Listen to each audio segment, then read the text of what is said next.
जय श्री कृष्ण। गुरुर्ब्रह्मा गुरुर्विष्णु गुरुर्देवो महेश्वरः गुरुः साक्षात् परब्रह्म तस्मै श्री गुरवे नमः। कृष्णाय वासुदेवाय हरये परमात्मने प्रणतक्लेशनाशाय गोविन्दाय नमो नमः। नमामि सद्गुरुं शान्तं सच्चिदानन्दविग्रहम् पूर्णब्रह्मपरानन्दम् ईशमानन्दिवल्लभम्। कृष्णाय वासुदेवाय देवकीनन्दनाय च नन्दगोपकुमाराय गोविन्दाय नमो नमः। नमः पङ्कजनाभाय नमः पङ्कजमालिने नमः पङ्कजनेत्राय नमस्ते पङ्कजाङ्घ्रे। कृष्णं नारायणं वन्दे कृष्णं वन्दे व्रजप्रियं कृष्णं द्वैपायनं वन्दे कृष्णं वन्दे वृथासुतं सच्चिदानन्दरूपाय विश्वोत्पत्त्यादिहेतवे तापत्रयविनाशाय श्रीकृष्णाय वयं नमः। अहमेवासमेवाग्रे नान्यद्यत् सदसत्परम् पश्चादहं यदेतच्च यो वशिष्येत सोऽस्म्यहम्।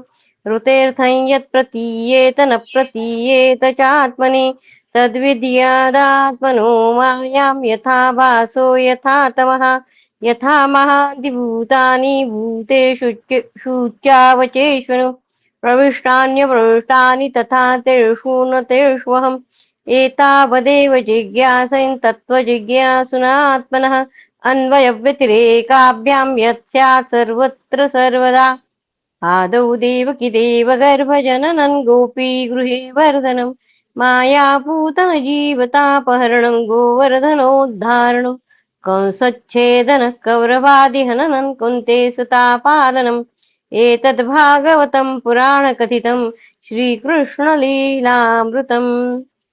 जन्माद्यस्य यतोऽन्वयादितरतश्चार्थेष्वभिज्ञस्वराट् तेने ब्रह्महृदाय आदिकवये मुह्यन्ति यत्सूरयः। तेजो वारिमृदां यथा विनिमयो यत्र त्रिसर्गो मृषा धाम्ना स्वेन सदा निरस्तकुहकं सत्यं परं धीमहि। धर्मप्रोजितकैतवोऽत्र परमो निर्मत्सराणां सतां वेद्यं वास्तवमत्र वस्तु शिवदं तापत्रयोन्मूलनम्। श्रीमद्भागवते महामुनिकृते किं वा परैरीश्वरः सद्यो रुद्यवरुध्यतेऽत्र कृतिभिः शुश्रूषुभिस्तत्क्षणात्। निगमकल्पतरोर्गलितं फलं शुकमुखादमृतद्रवसंयुतं पिबत भागवतं रसमालयं मुहुरहो रसिका भुवि भावुकाः। ॐ नमो भगवते वासुदेवाय ॐ नमो भगवते वासुदेवाय। दशमस्कंद पूर्वार्ध अथाष्टमोऽध्यायः। एक दिन बलराम आदि ग्वाल बाल श्री कृष्ण के साथ खेल रहे थे। उन लोगों ने माँ यशोदा के पास आकर कहा, माँ कन्हैया ने मिट्टी खाई है। यहाँ विश्लेषण दिया है बहुत सारा। कन्हैया ने मिट्टी क्यों खाई है? मृद मृद भक्षण के हेतु। पहला, भगवान श्री कृष्ण ने विचार किया कि मुझ में शुद्ध सत्वगुण ही रहता है और आगे बहुत से रजोगुणी कर्म करनी है, इसके लिए थोड़ा सा रज संग्रह कर ले, इसलिए उन्होंने मिट्टी खाई। दूसरा है, संस्कृत साहित्य में पृथ्वी का एक नाम क्षमा भी है। श्री कृष्ण ने देखा कि ग्वाल बाल खुलकर मेरे साथ खेलते हैं, कभी कभी अपमान भी कर बैठते हैं। उनके साथ क्षमांश धारण करके ही क्रीड़ा करनी चाहिए, जिससे कोई विघ्न न पड़े। तीसरा है, संस्कृत भाषा में पृथ्वी को रसा भी कहते हैं। श्री कृष्ण ने सोचा, सब रस तो ले ही चुका हूं, अब रसा रस का आस्वादन करूं, इसलिए वह मृद भक्षण किया है। चौथा है, इस अवतार में पृथ्वी का हित करना है, इसलिए उसका कुछ अंश अपने मुख में स्थित द्विजों को यानी दांतों को पहले कर देना चाहिए। यहाँ द्विजों का अर्थ उन्होंने दांत बताया है। इस अवतार में पृथ्वी का हित करना है, इसलिए उसका पृथ्वी का कुछ अंश अपने मुख में स्थित द्विजों को यानी दांतों को पहले उसका दान कर लेना चाहिए। पांचवा, ब्राह्मण शुद्ध सात्विक कर्म में लग रहे हैं। अब उन्हें असुरों का संहार करने के लिए कुछ राजस कर्म भी करने चाहिए। यही सूचित करने के लिए मानो उन्होंने अपने मुख में स्थित दांतों को रज से युक्त किया। पहले छठवा, पहले विष भक्षण किया था पूतना की, मिट्टी खाकर उसकी दवा की। सातवां, पहले गोपियों का मक्खन खाया था, उल्हाना देने पर मिट्टी खा ली जिससे मुंह साफ हो जाए। आठवां, भगवान श्री कृष्ण ने उदर में रहने वाले कोटि कोटि ब्रह्मांड के जीव व्रज रज गोपियों के चरणों की रज प्राप्त करने के लिए व्याकुल हो रहे थे, उनकी अभिलाषा पूर्ण करने के लिए भगवान ने मिट्टी खाई। कह रहे कि भगवान श्री कृष्ण के उदर में रहने वाले कोटि कोटि ब्रह्मांडों के जीव है भगवान के उदर में, तो वो व्रज की रज से और गोपियों के चरणों की रज प्राप्त करने लिए व्याकुल है। उनके उदर में जो जीव है उनकी अभिलाषा पूर्ण करने के लिए भगवान ने मिट्टी खाई। नौवा, भगवान स्वयं ही अपने भक्तों की चरण रज मुख के द्वारा अपने हृदय में धारण करते हैं। बहुत सुंदर, भगवान स्वयं ही अपने भक्तों की चरण रज मुख के द्वारा अपने हृदय में धारण करते हैं। 10वां, छोटे बालक स्वभाव से ही मिट्टी खा लिया करते हैं। आगे बढ़ेंगे। हितैषिनी यशोदा ने श्री कृष्ण का हाथ पकड़ लिया। उस समय श्री कृष्ण की आंखें डर के मारे नाच रही थी। यशोदा मैया ने डांट कर कहा, यहाँ फिर विश्लेषण, इस पूरे स्कंद में बहुत ज्यादा विश्लेषण दिया हुआ है। बाकी भागवत में इतने जो ये है उसमें इतना नहीं दिया है जितना 10वें इसमें दिया है। हितैषिनी यशोदा ने श्री कृष्ण का हाथ पकड़ लिया। इसके बारे में कुछ रहे कि यशोदा जी जानती थी कि इस हाथ ने मिट्टी खाने में सहायता की है, चोर का सहायक भी चोर ही है, इसलिए उसने उसका हाथ पकड़ लिया। फिर कहा कि उस समय श्री कृष्ण की आंखें डर के मारे नाच रही थी। भगवान के नेत्र में सूर्य और चंद्रमा का निवास है, वे कर्म के साक्षी है।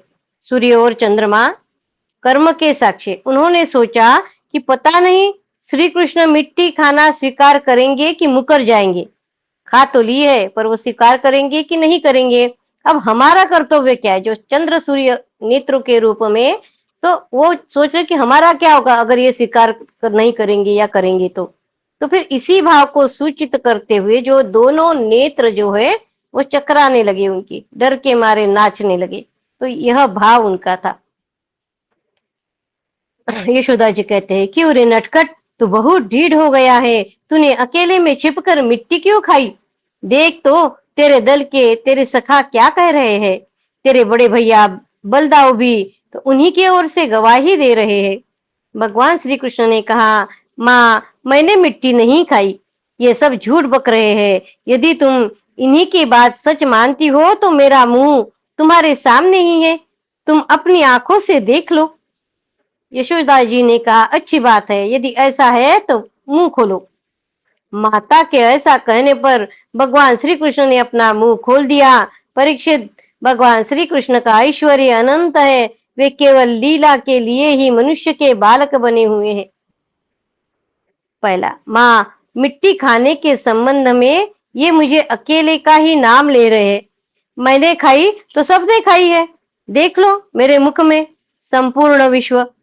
श्री कृष्ण ने विचार किया कि उस दिन मेरे मुख में विश्व देखकर माता ने अपने नेत्र बंद कर लिए थे। आज भी जब मैं अपना मुंह खोलूंगा तब यह अपने नेत्र बंद कर लेगी, और इस विचार से मुख खोल दिया। यशोदा जी ने देखा कि उनके मुंह में चर अचर संपूर्ण जगत विद्यमान है। आकाश वह शून्य जिसमें किसी की गति नहीं है, दिशाएं, पहाड़, द्वीप, समुद्रों के सहित सारी पृथ्वी, बहने वाली वायु, विद्युत, अग्नि, चंद्रमा और तारों के साथ संपूर्ण ज्योतिर्मंडल, जल, तेज, पवन, व्यत व्यत यानी प्राणियों के चलने फिरने का आकाश, वैकारिक अहंकार के कार्य देवता, मन, इंद्रिय, पंच तन्मात्राएं और तीनों गुण श्री कृष्ण के मुख में दिख पड़े। परीक्षित, जीव, काल, स्वभाव, कर्म, उनकी वासना और शरीर आदि के द्वारा विभिन्न रूपों में दिखने वाला यह सारा विचित्र संसार, संपूर्ण व्रज और अपने आप को भी यशोदा जी ने श्री कृष्ण के नन्हे से खिले हुए मुख में देखा। वे बड़ी शंका में पड़ गई। वे सोचने लगी कि यह कोई स्वप्न है या भगवान की माया। कहीं मेरी बुद्धि में ही तो कोई भ्रम नहीं हो गया है। संभव है मेरे इस बालक में ही कोई जन्मजात योग सिद्धि हो, जो चित्त, मन, कर्म और वाणी के द्वारा ठीक ठीक तथा सुगमता से अनुमान के विषय नहीं होते हैं। यह सारा विश्व जिनके आश्रित है, जो इसके प्रेरक है और जिनकी सत्ता से ही इसकी प्रतीति होती है, जिनका स्वरूप सर्वथा अचिंत्य है, उन प्रभु को मैं प्रणाम करती हूँ। यह मैं हूँ और यह मेरे पति तथा यह मेरा लड़का है। साथ ही मैं व्रजराज की समस्त संपत्तियों की स्वामिनी धर्मपत्नी हूँ। ये गोपिया, गोप और गोधन मेरे अधीन है, जिनकी माया से मुझे इस प्रकार की कुमति घेरे हुए है। वे भगवान ही मेरे एकमात्र आश्रय है, मैं उन्हीं के शरण में हूँ। जब इस प्रकार यशोदा माता श्री कृष्ण का तत्व समझ गई, तब सर्वशक्तिमान सर्वव्यापक प्रभु ने अपनी पुत्र स्नेहमयी वैष्णवी योग माया का उनके हृदय में संचार कर दिया। यशोदा जी को तुरंत वह यशोदा जी तुरंत वह घटना भूल गई। उन्होंने अपने दुलारे लाल को गोद में उठा लिया। जैसे पहले उनके हृदय में प्रेम का समुद्र उमड़ता रहता था, वैसे ही फिर उमड़ने लगा। सारे वेद, उपनिषद, सांख्य, योग और भक्तजन जिनके महात्म्य का गीत गाते गाते अघाते नहीं है, उन्हीं भगवान को यशोदा जी अपना पुत्र मानती है। राजा परीक्षित ने पूछा, भगवान नंद बाबा ने ऐसा कौन सा बहुत बड़ा मंगलमय साधन किया था और परम भाग्यवती यशोदा जी ने भी ऐसी कौन सी तपस्या की थी, जिसके कारण स्वयं भगवान ने अपने श्रीमुख से उनका स्तनपान किया। भगवान श्री कृष्ण की वे बाल लीलाएं, जो वे अपने ऐश्वर्य और महत्ता आदि को छिपाकर ग्वाल बालों में करते हैं, लीलाएं इतनी पवित्र है कि उनका श्रवण कीर्तन करने वाले लोगों के भी सारे पाप ताप शांत हो जाते हैं। भगवान की लीलाएं ग्वाल बालों के साथ जो लीलाएं करते हैं, वो इतनी पवित्र है कि उनका श्रवण कीर्तन करने वाले लोगों के भी सारे पाप ताप शांत हो जाते हैं। त्रिकालदर्शी ज्ञानी पुरुष आज भी उनका गान करते रहते हैं। वे ही लीलाएं उनके जन्मदाता माता पिता देवकी वसुदेव जी को तो देखने तक को न मिली, और नंद यशोदा उनका अपार सुख लूट रहे हैं। इसका क्या कारण है? श्री सुखदेव जी ने कहा, परीक्षित, नंद बाबा पूर्व जन्म में एक श्रेष्ठ वसु थे। उनका नाम था द्रोण और उनकी पत्नी का नाम था धरा। उन्होंने ब्रह्मा जी के आदेशों का पालन करने की इच्छा से उनसे कहा, भगवान, जब हम पृथ्वी पर जन्म ले। उन दोनों ने, धरा और पूर्व नंद बाबा पूर्व जन्म में एक श्रेष्ठ वसु थे द्रोण नाम के, वो द्रोण और धरा, उन्होंने ब्रह्मा जी से क्या कहा, भगवान, जब हम पृथ्वी पर जन्म ले, तब जगदीश्वर भगवान श्री कृष्ण में हमारी अनन्य प्रेममयी भक्ति हो, जिस भक्ति के द्वारा संसार में लोग अनायास ही दुर्गतियों को पार कर जाते हैं। ब्रह्मा जी ने कहा, ऐसा ही होगा। वे ही परम यशस्वी भगवनमय द्रोण ब्रज में पैदा हुए, पर उनका नाम हुआ नंद, और वे ही धरा इस जन्म में यशोदा के नाम से उनकी पत्नी हुई। परीक्षित, अब इस जन्म में जन्म मृत्यु के चक्र से छुड़ाने वाले भगवान उनके पुत्र हुए, और समस्त गोप गोपियों की अपेक्षा इन पति पत्नी नंद और यशोदा जी का उनके प्रति अत्यंत प्रेम हुआ। ब्रह्मा जी की बात सत्य करने के लिए भगवान श्री कृष्ण बलराम जी के साथ व्रज में रहकर समस्त व्रजवासियों को अपनी बाल लीलाओं से आनंदित करने लगे। इति श्रीमद्भागवते महापुराणे पारमहंस्या संहितायां दशमस्कन्धे पूर्वार्धे विश्वरूपदर्शने अष्टमोऽध्यायः। कृष्णाय वासुदेवाय हरये परमात्मने प्रणतक्लेशनाशाय गोविन्दाय नमो नमः। ॐ नमो भगवते वासुदेवाय। ॐ नमो भगवते वासुदेवाय। अथ नवमोऽध्यायः। श्री कृष्ण का उखल से बांधा जाना।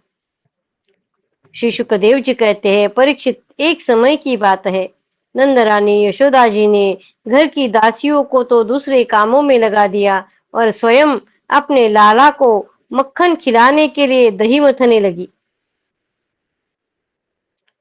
दही मथने लगी, यहाँ पे एक स्टार मार्क है। इस प्रसंग में एक समय एक तात्पर्य है कि कार्तिक मास, पुराणों में इसे दामोदर मास कहते हैं, इंद्रयाग के अवसर पर दासियों को दूसरे कामों में लग जाना स्वाभाविक है। नियुक्तासु इस पद से ध्वनित होता है कि यशोदा माता ने जानबूझकर दासियों को दूसरे काम में लगा दिया।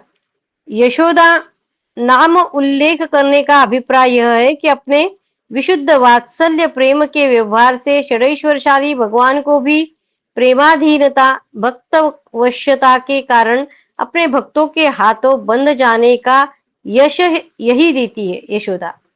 गोपराज नंद के वात्सल्य प्रेम के आकर्षण से सच्चिदानंद परमानंद स्वरूप श्री भगवान नंद नंद रूप से जगत में अवतीर्ण होकर जगत के लोगों को आनंद प्रदान करते हैं।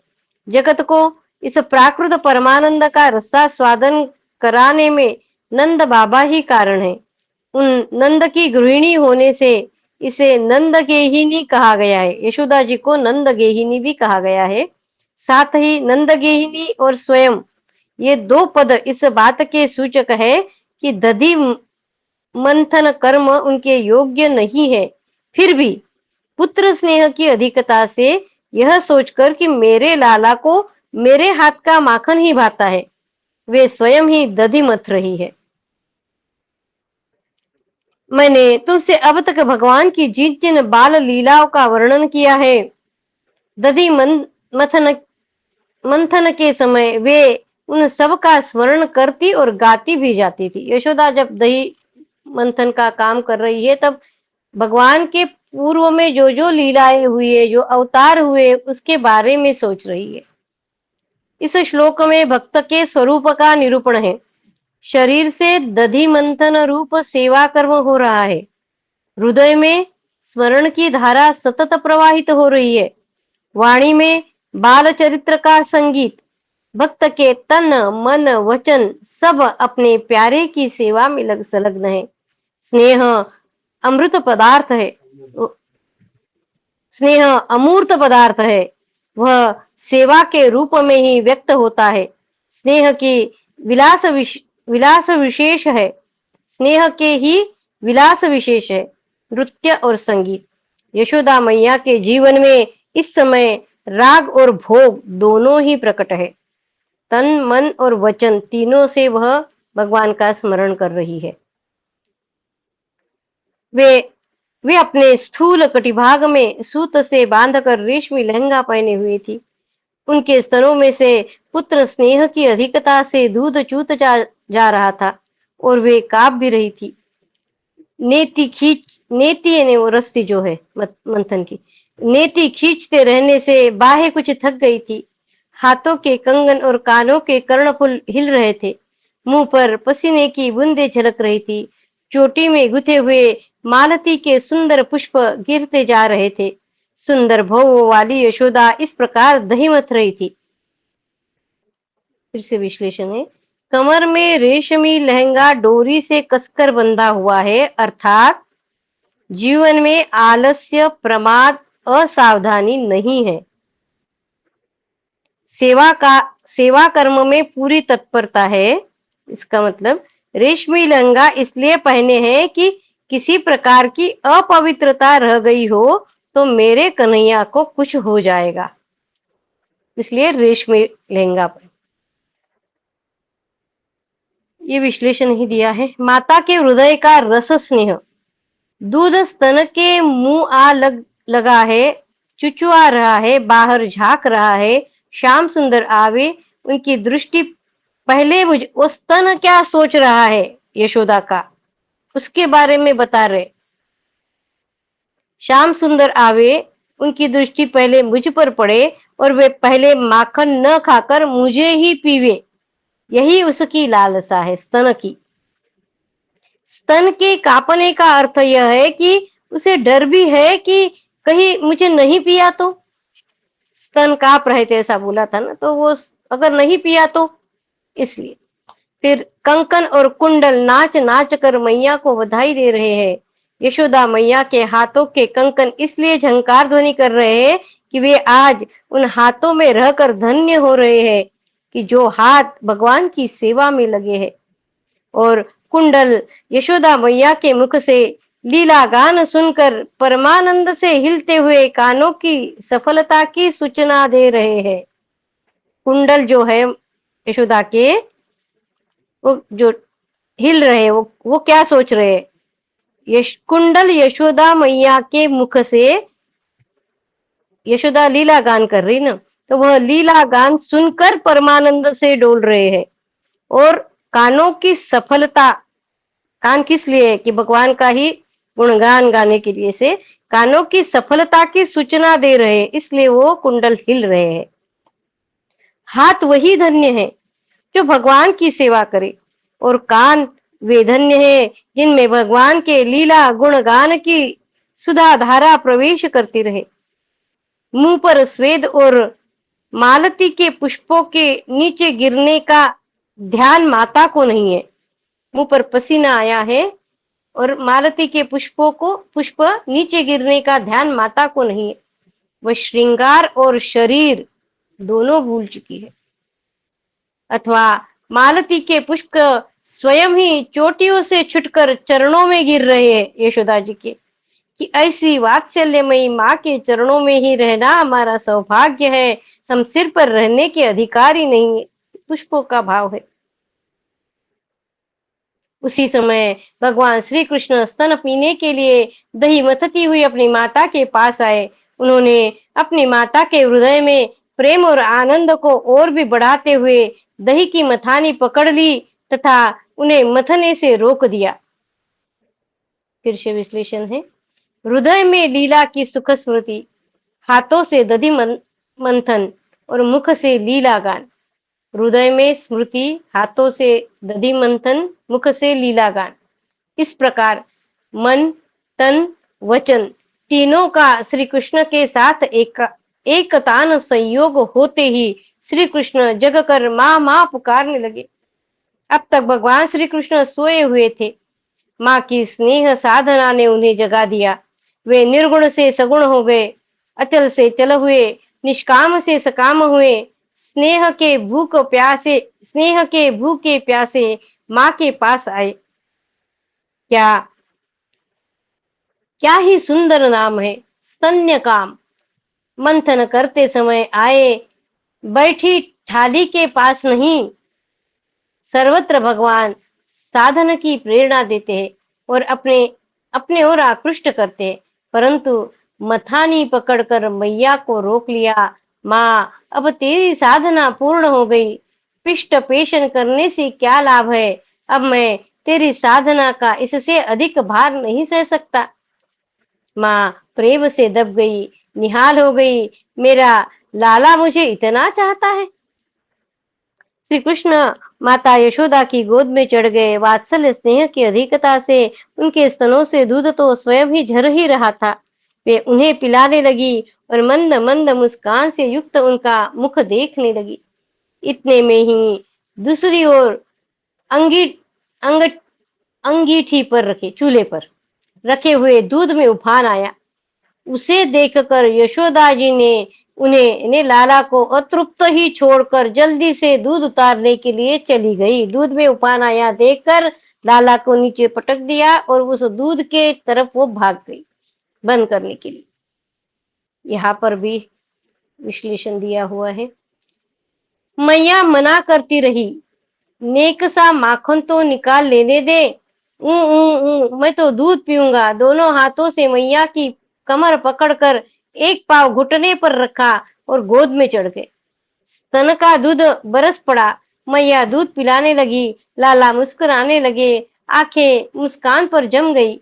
ईशती पद का यह अभिप्राय है कि अब लाला मुंह उठाकर देखेगा और मेरी आंखें उस पर लगी मिलेगी, तब उसे बड़ा सुख होगा। सामने पद्मगंधा गाय का दूध गर्म हो रहा था। उसने सोचा, स्नेहमयी माँ यशोदा का दूध कभी कम न होगा। श्याम सुंदर की प्यास कभी बुझेगी नहीं। उनमें परस्पर होड़ लगी। किसमें? मैया का दूध और जो चूल्हे पर रखा हुआ पद्मगंधा गाय का दूध है, उसमें दोनों में होड़ लगी है। भाव है, ये सब बताया है। सामने पद्मगंधा गाय का दूध गर्म हो रहा था। उसने सोचा, उस दूध ने सोचा, स्नेहमयी माँ यशोदा का दूध कभी कम न होगा। श्याम सुंदर की प्यास कभी बुझेगी नहीं। इनमें परस्पर होड़ लगी।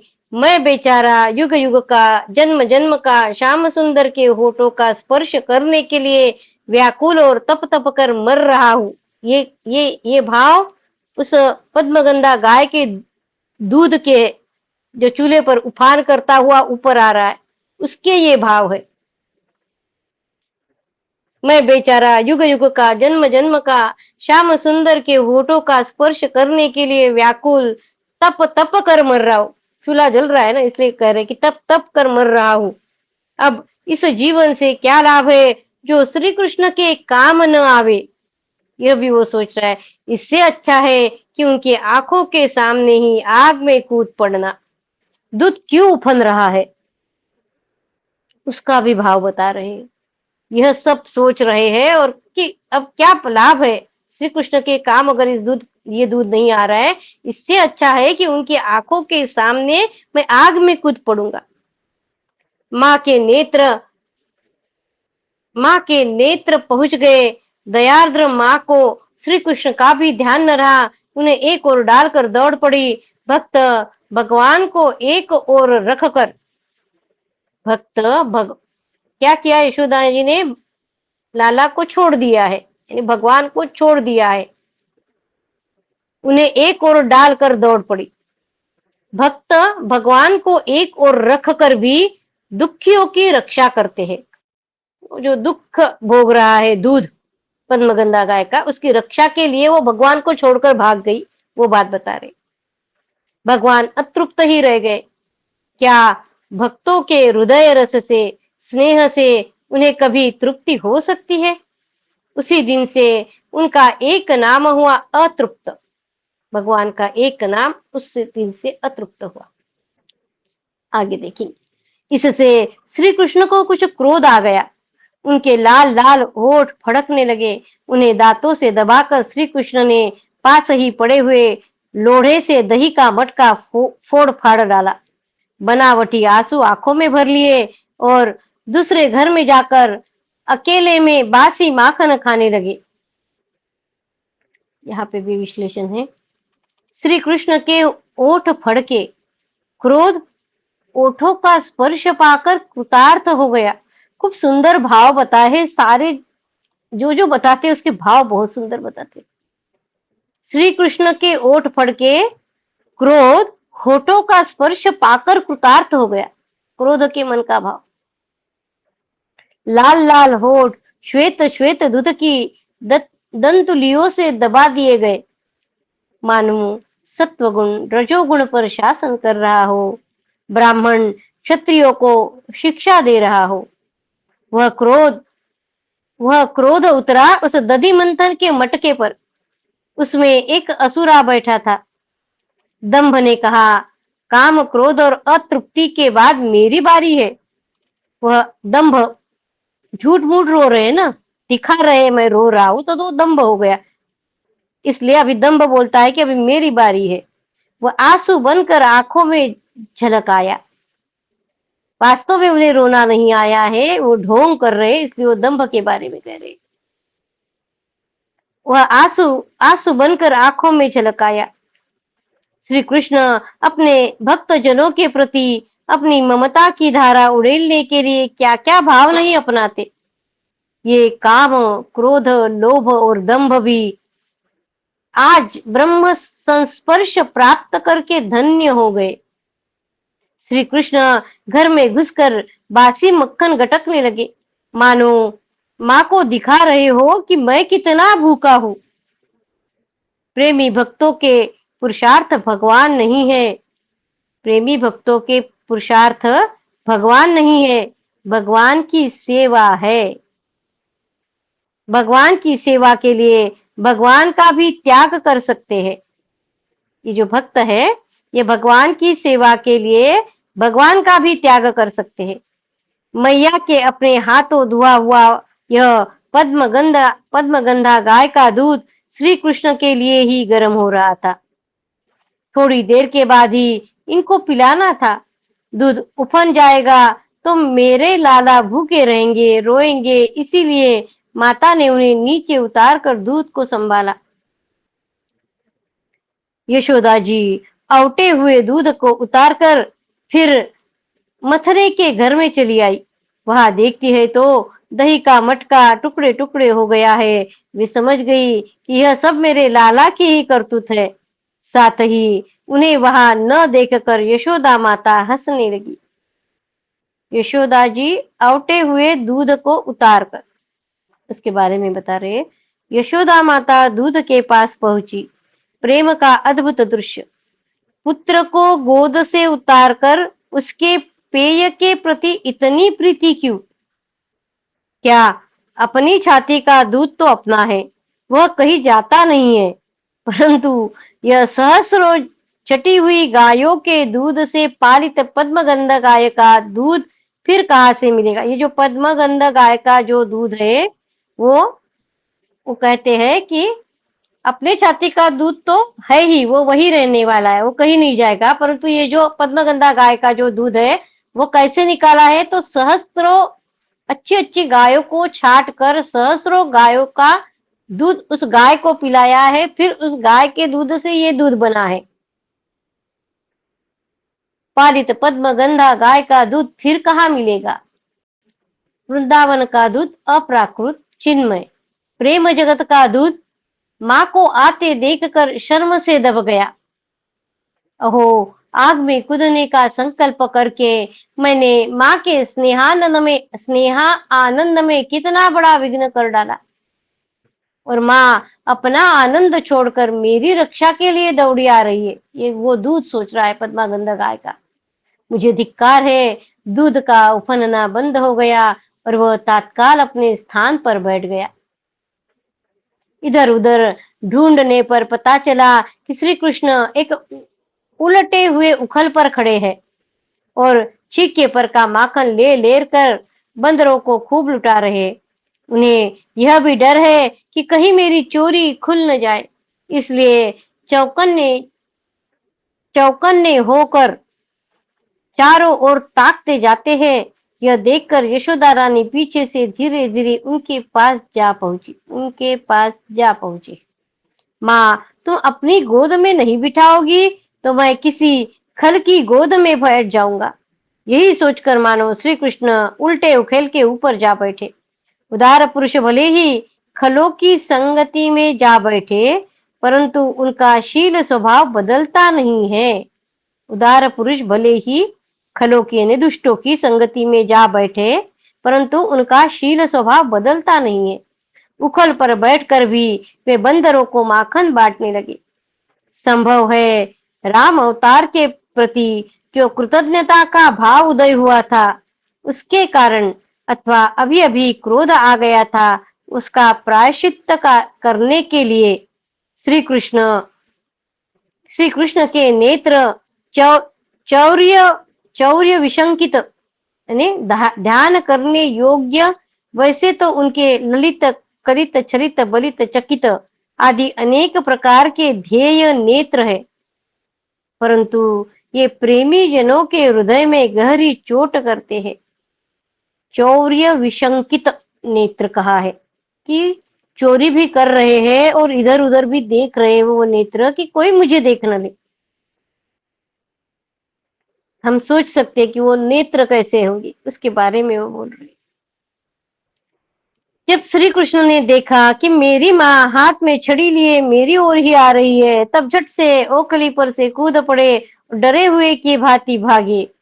परीक्षित, बड़े बड़े योगी तपस्या के द्वारा अपने मन को अत्यंत सूक्ष्म और शुद्ध बनाकर भी जिनमें प्रवेश नहीं कर पाते, पाने की बात तो दूर ही रही, उन्हीं भगवान के पीछे पीछे उन्हें पकड़ने के लिए यशोदा जी दौड़ी।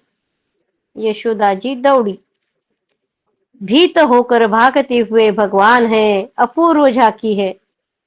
ऐश्वर्य का तो मानो मैया के वात्सल्य प्रेम पर नौछावर करके व्रज के बाहर ही फेंक दिया है।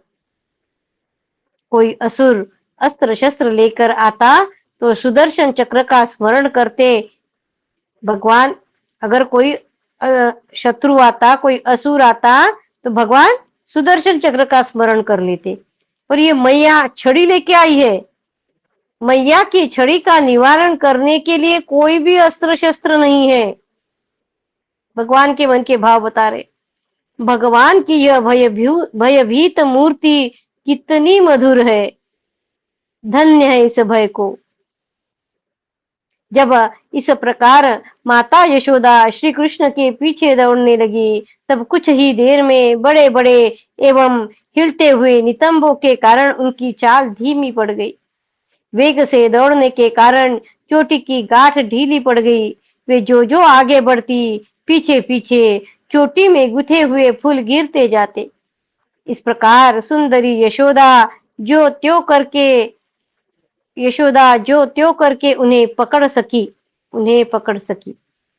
माता यशोदा के शरीर और श्रृंगार दोनों ही विरोधी हो गए।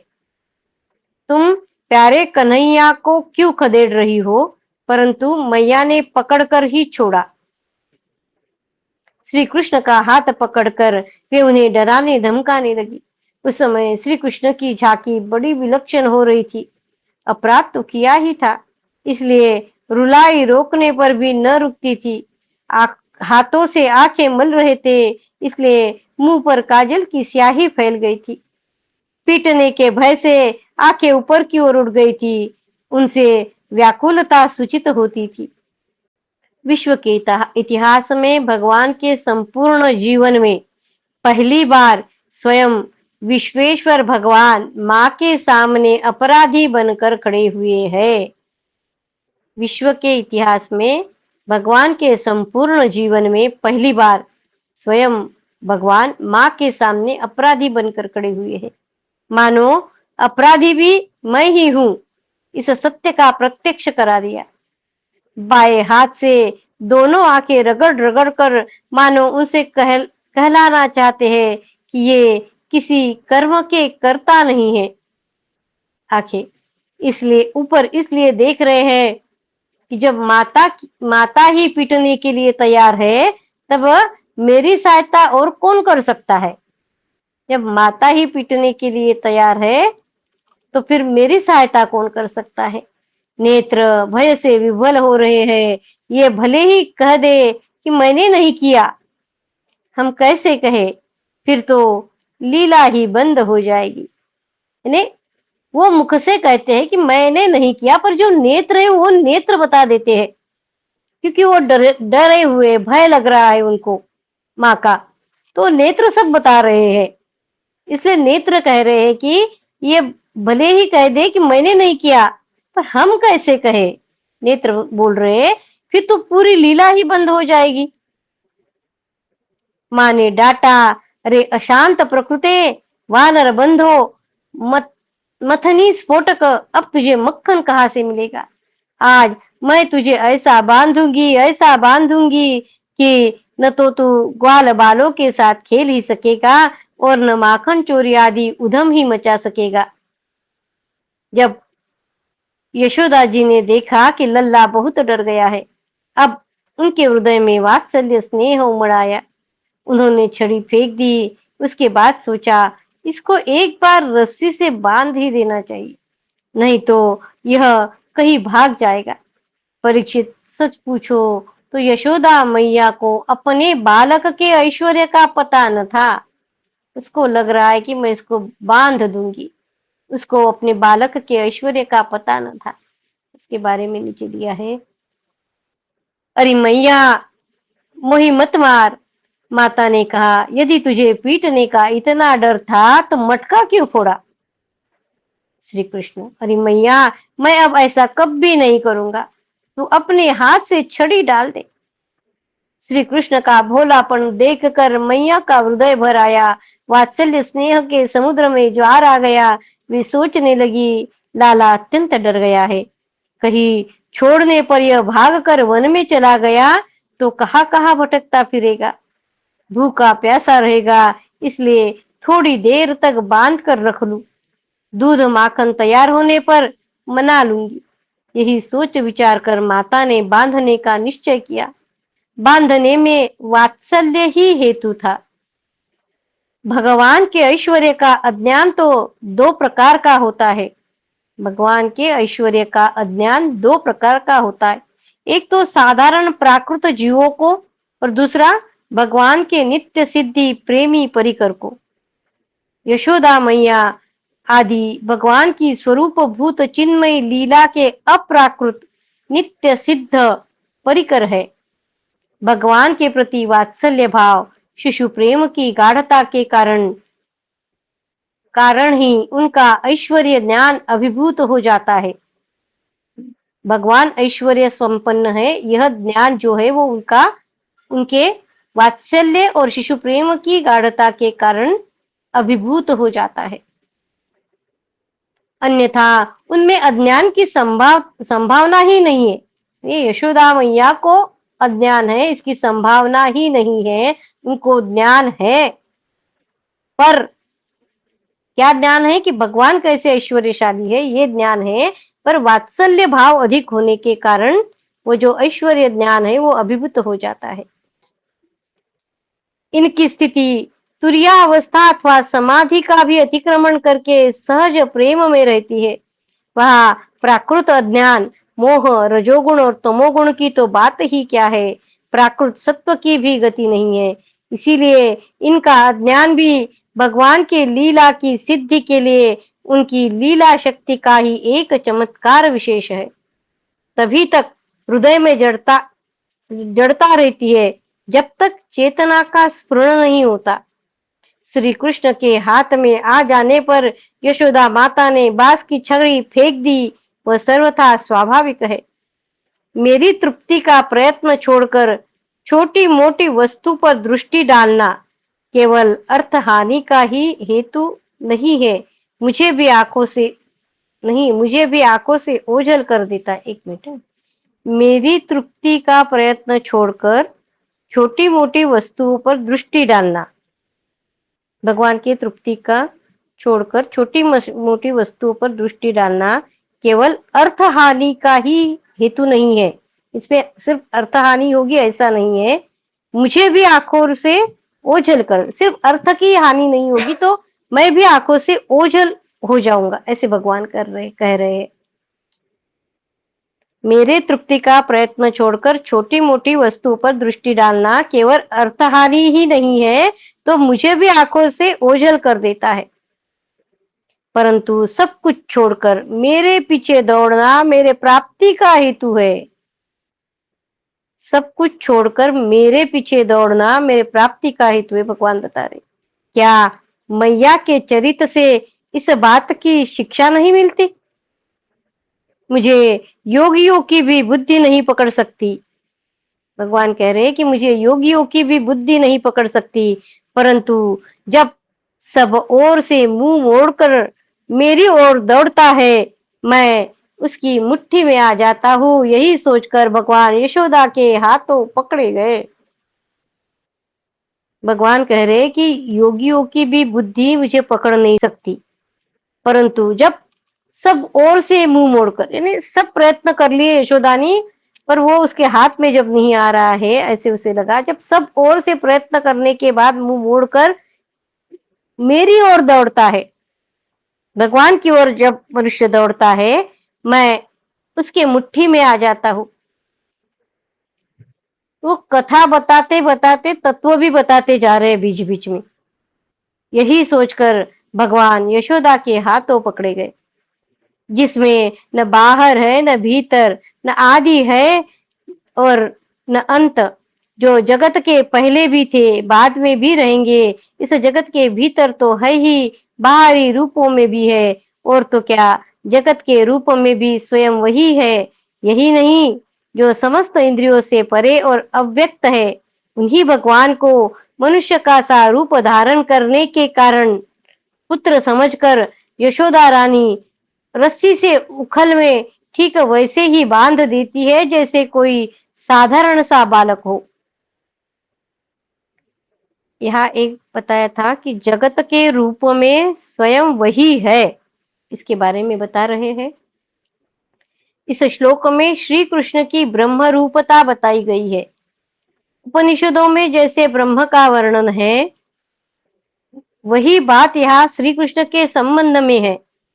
वह सर्वाधिष्ठान, सर्व साक्षी, सर्वातीत, सर्वांतर्यामी, सर्वोपादान एवं सर्वरूप ब्रह्म ही यशोदा माता के प्रेम के वश में बंधने जा रहा है। बंधन रूप होने के कारण उसमें किसी प्रकार की असंगति या अनौचित्य भी नहीं है। यह फिर कभी उखल पर जाकर न बैठे, इसके लिए उखल से बांधना ही उचित है, क्योंकि उखल है ना, क्योंकि खल का अधिक संग होने पर उससे मन में उद्वेग हो जाता है। यह उखल भी चोर ही है, क्योंकि इसने कन्हैया के चोरी करने में सहायता की है। ये जो उखल है जिसमें वो बांध रही है, ये भी चोर ही है, क्योंकि इसने कन्हैया के चोरी करने में सहायता की है। दोनों को दोनों को बंधन योग्य देखकर ही यशोदा माता ने दोनों को बांधने का उद्योग किया है। जब माता यशोदा अपने उद्यमी और नटखट लड़के को रस्सी से बांधने लगी, तब वो 2 अंगुल छोटी पड़ गई। तब उन्होंने दूसरी रस्सी लाकर उसमें जोड़ी दूसरी रस्सी लाकर उसमें जोड़ी। यशोदा माता जो जो अपने स्नेह, ममता आदि गुणों, सद्गुणों या रस्सियों, गुण यानी रस्सी, गुणों से श्री कृष्ण का पेट भरने लगी, त्यों त्यों अपनी नित्य मुक्तता, स्वतंत्रता आदि सद्गुणों से भगवान अपने स्वरूप को प्रकट करने लगे। जब वह भी छोटी हो गई, तब उसके साथ और जोड़ी 2 अंगुल रस्सी छोटी पड़ जाती। यशोदा फिर से दूसरी रस्सी लाती है, फिर से जोड़ती है, हर बार वो छोटी पड़ जाती है, बंध नहीं पा रहे भगवान। जब वह भी छोटी हो गई, तब उसके साथ और जोड़ी। इस प्रकार जो जो रस्सी लाती और जोड़ती गई, त्यों त्यों जुड़ने पर भी वे सब 2-2 अंगुल छोटी पड़ती गई।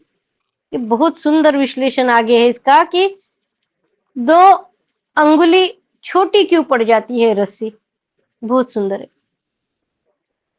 संस्कृत साहित्य में गुण शब्द के अनेक अर्थ है। सद्गुण, सत्व आदि गुण और रस्सी। सत्व, रज आदि गुण भी अखिल ब्रह्मांड नायक त्रिलोकीनाथ भगवान का स्पर्श नहीं कर सकते। 3 गुण भी जो है उसको भी गुण कहते हैं और उस रस्सी को भी गुण कहते हैं। तो वो कह रहे हैं कि ये सत्व, रज आदि गुण भी और वो रस्सी भी, दोनों भी अखिल ब्रह्मांड नायक त्रिलोकी नाथ भगवान का स्पर्श नहीं कर सकते। फिर यह छोटा सा गुण यानी ये छोटी सी रस्सी 2 बित्ते की उन्हें कैसे बांध सकती है। यही कारण है कि यशोदा माता की रस्सी पूरी नहीं पड़ती थी। दूसरा, संसार के विषय इंद्रियों को ही बांधने में समर्थ है। संसार के विषय इंद्रियों को ही बांधने में समर्थ है।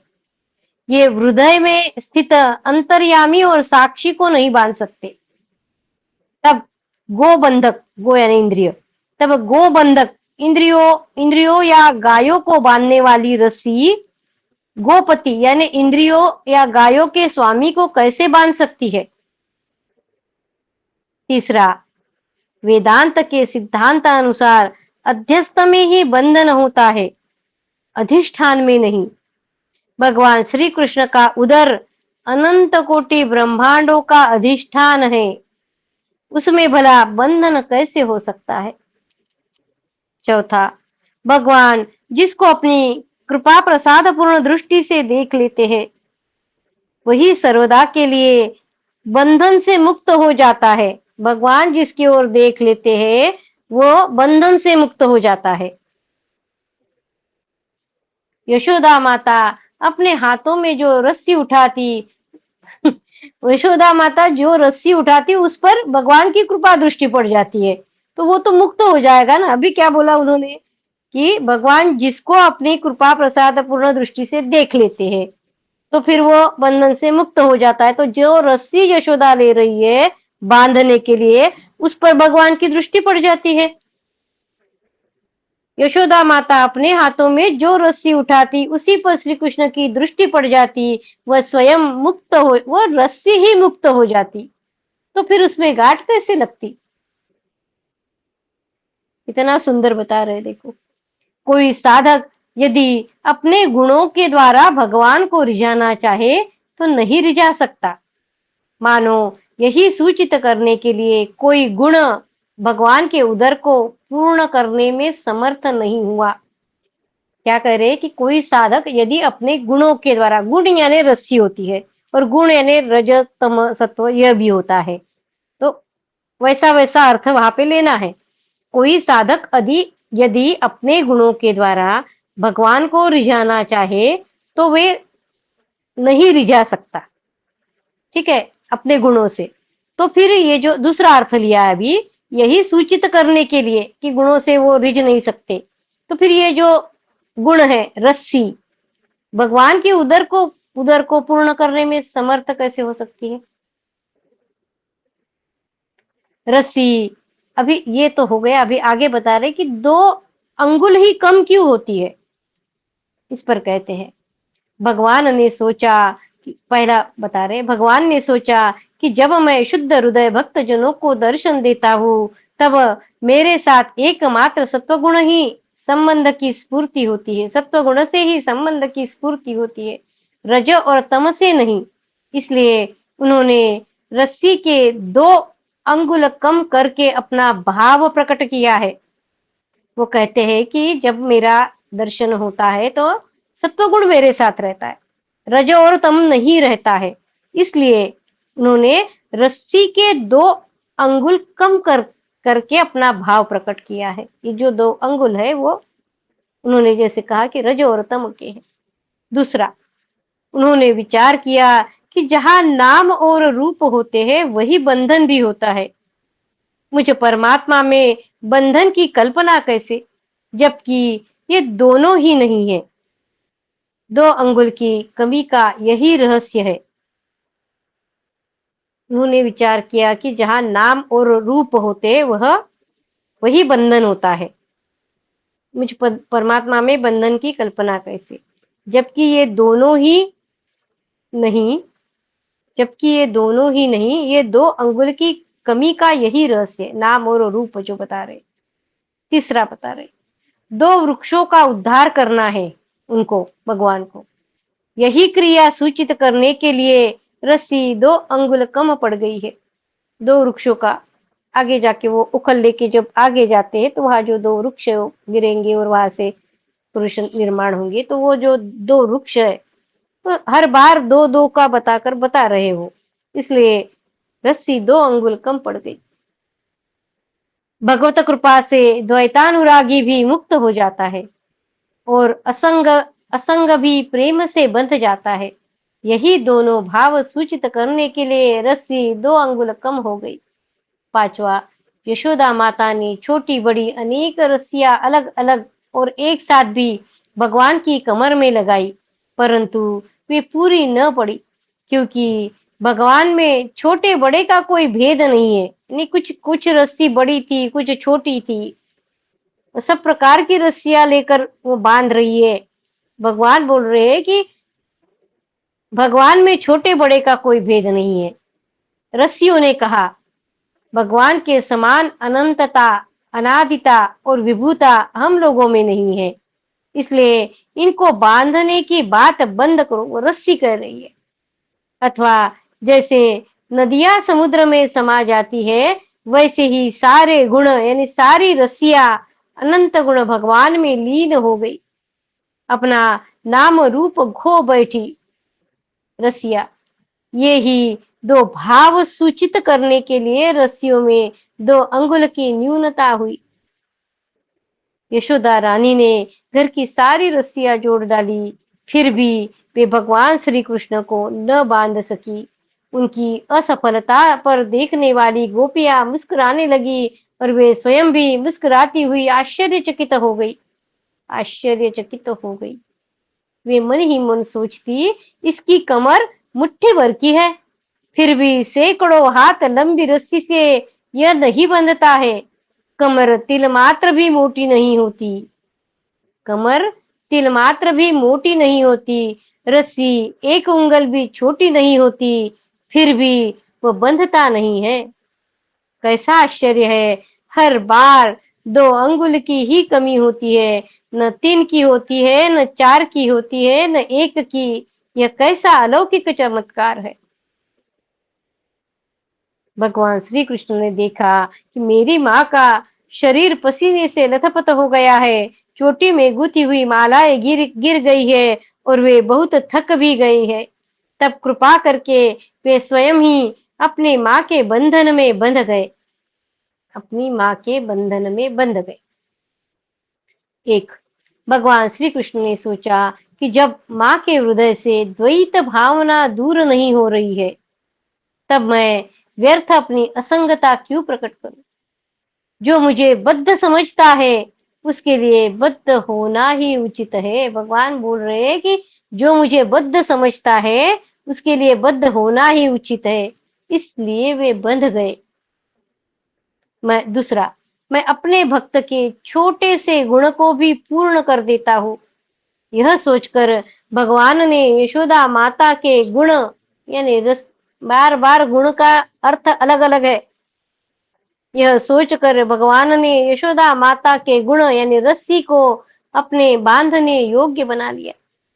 तीसरा, यद्यपि मुझ में अनंत अचिंत कल्याण गुण निवास करते हैं, तथापि तब तक वे अधूरे ही रहते हैं, जब तक मेरे भक्त अपने गुणों की मुहर उन पर नहीं लगा देते।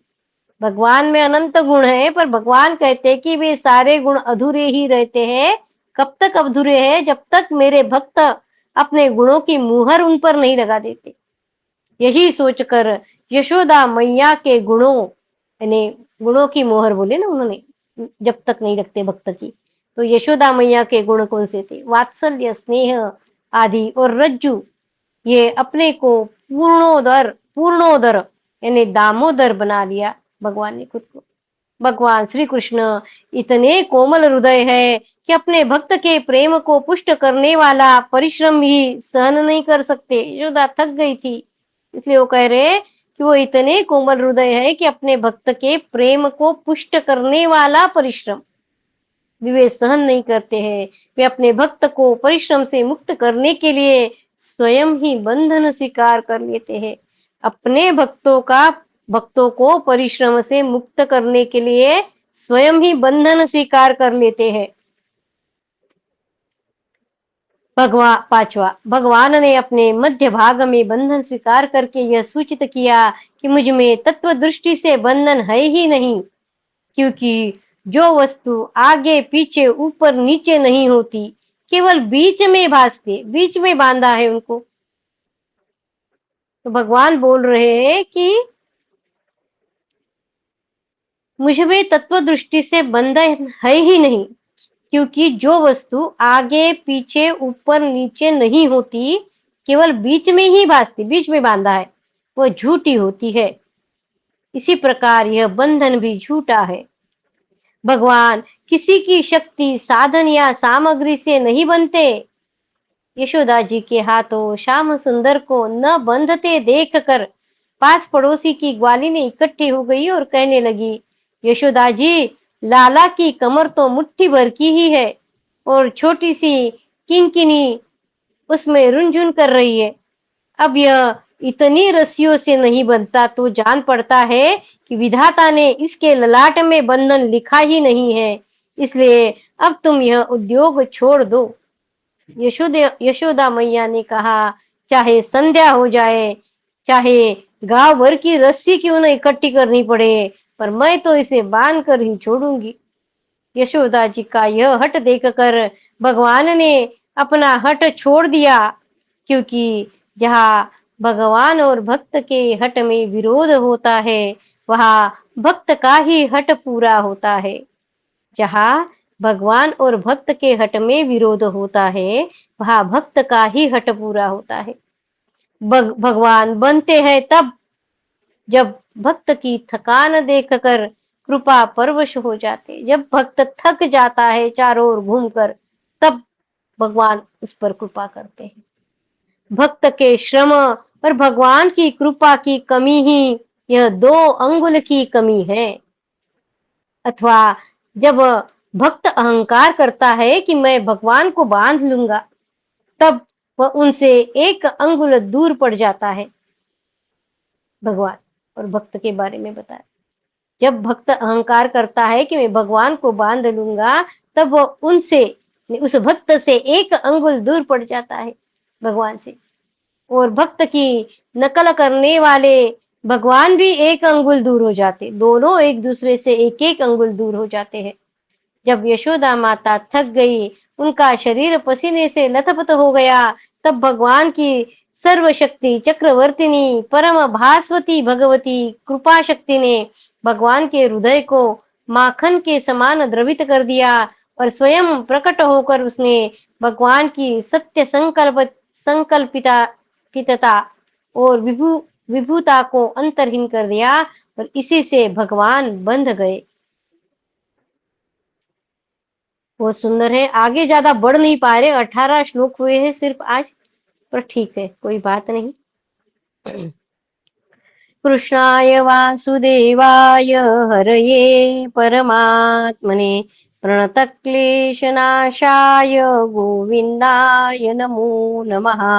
ॐ नमो भगवते वासुदेवाय। ॐ नमो भगवते वासुदेवाय। भव भवे यथा भक्तिः पादयोस्तव जायते, तथा कुरुष्व देवेश नाथस्त्वं नो यतः प्रभो। नाम संकीर्तनं यस्य सर्वपापप्रणाशनं,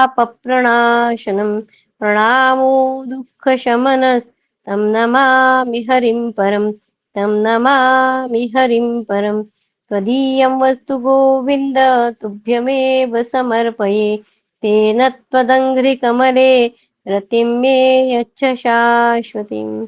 ॐ पूर्णमद पूर्णमिदं पूर्णात् पूर्णमुदच्यते, पूर्णस्य पूर्णमादाय पूर्णमेवावशिष्यते। ॐ शान्ति शान्ति शान्तिः। हरि ओम तत्सत। श्री कृष्णार्पणमस्तु। श्री गुरुभ्यो नमः। नमः।